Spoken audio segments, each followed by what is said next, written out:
ইন্দ্রাণী গাঙ্গুলিকে নাকে দড়ি দিয়ে ঘোরানোর জন্য এবার আয়ুষকে অপহরণ করলো মেঘা। হ্যাঁ বন্ধুরা, ভিডিওটা লাইক দিয়ে দেখতে থাকুন। যে মুহূর্তে কিনা সময় সুযোগ বুঝে যখন কিনা দেবলীনা জেল থেকে পালিয়ে যেতে সক্ষম হয়, ঠিক তার পর মুহূর্তে দেবলীনা যখন কিনা লোক দিয়ে আয়ুষকে অফিস থেকে তুলে নিয়ে গিয়ে গুম ঘরে রেখে দেয় এবং আয়ুষ কোনো মতে সময় পেরিয়ে যাওয়া সত্ত্বেও আয়ুষের কোনো খোঁজ খবর না মেলে আয়ুষ বাড়ি না ফেরায় এক পর্যায়ে চিন্তিত হয়ে যখন কিনা পুলিশের কাছে গিয়ে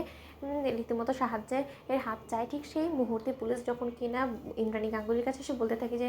Mrs Indrani Ganguly, I am sorry to say যে আপনার ছেলেকে রীতিমতো আমাদের যতটুকু মনে হচ্ছে, যেহেতু ওনার কোনো রকম কোনো খোঁজ খবর নেই এবং অফিসের সিসিটিভি ফুটেজে এটাই দেখা গিয়েছে যে ওনাকে রীতিমতো কিছু গুন্ডারা এসে একটা মাইক্রোবাসে করে নিয়ে তুলে নিয়ে গিয়েছে এবং তারপর থেকে উনি লাপাত্তা হয়ে গেছে, ওনার কোনো রকম কোনো খোঁজ খবর নেই। ঠিক সেই মুহূর্তে ইন্দ্রাণী গাঙ্গুলি যখন বলতে থাকে যে আমার ছেলে আজকে 12 ঘন্টা যাবৎ মিসিং, কিন্তু তার শর্তে আপনারা কেউ কিচ্ছু করতে পারছেন, আপনাদের কাছে রিপোর্ট করা শর্ত, এটা কেমন ধরনের কাজ করছেন আপনারা বলুন তো, কমিশনারকে ফোন করার আজ। ঠিক সেই মুহূর্তে যখন কিনা কমিশনারকে ফোন করার আগে আননোন নাম্বার থেকে ফোন চলে আসে ইন্দ্রাণী গাঙ্গুলির ফোনে এবং বলতে থাকে যে ইন্দ্রাণী গাঙ্গুলি, নিশ্চয়ই হুন্নি হয়ে তুমি তোমার ছেলেকে খোঁজ করার চেষ্টা করছো, কিন্তু কোনো রকম কোনো লাভ হবে না, কারণ তোমার ছেলেকে বাঁচানোর একমাত্র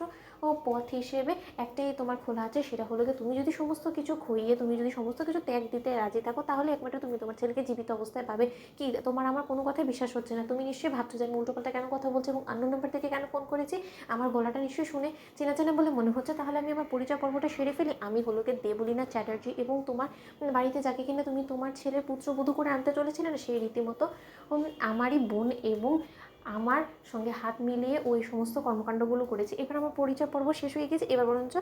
আসল কথায় আসি। দেখো, তুমি আমাকে তোমার বাড়ি থেকে ঘাট ধাক্কা দিয়ে অপমান অসম্মান করে আমাকে ইন্সপেক্টরের হাতে তুলে দিয়েছিলে, আমাকে 4 দেওয়ালের মধ্যে বন্দি করে আমাকে জেলে আটকে রেখেছিলে, কিন্তু তাতেও কোনো রকম কোনো লাভ হলো না। ওই দেবলীনা তো যা করার সেটাই করলো, দেবলীনা জেল থেকে পালিয়েও গিয়েছে এবং পুলিশকে চকমা দিয়ে পুলিশ কিচ্ছু করতে পারেনি। তাহলে এবারে নিশ্চয়ই বুঝতে পারছো যে তোমার ছেলেকে যেহেতু আমরা জিম্মি করে রেখেছি, তার একটা ছোট্ট ট্রেলারও তোমাকে দেখাচ্ছি যে তোমার ছেলের সঙ্গে আমরা ঠিক কী অত্যাচারটুকু করছি, তুমি যে অত্যাচারগুলো আমার উপরে করেছো সেটা আমি অক্ষরে অক্ষরে তোমার ছেলেকে ফিরিয়ে দিয়েছি। এবার যদি এই সমস্ত অত্যাচার তুমি চাও যে তোমার ছেলে না পাক,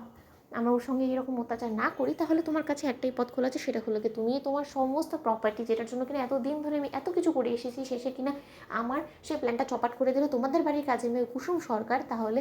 এবার বরঞ্চ আমার কথাটা তুমি রাখার চেষ্টা করো, তাহলে তুমি তোমার ছেলেকে জীবিত অবস্থায় পাবে। ঠিক সেই মুহূর্তে ইন্দ্রাণী গাঙ্গুলি বলতে থাকে তোমার এত বড় স্পর্ধা দেবলীনা, আগেরবারও তুমি যেমন তোমার উদ্দেশ্য সফল হয়নি, এবারও হবে না। ঠিক সেই মুহূর্তে দেবলীনা বলতে থাকে যে নিশ্চয়ই সেই ভিডিওটা তোমার কাছে এতক্ষণে চলে গিয়েছে, ভিডিওটা ভালো করে দেখো এবং তার পরবর্তীতে যত শীঘ্র সম্ভব তুমি তোমার ডিসিশনটা নিয়ে ফেলো। যতক্ষণ না তুমি তোমার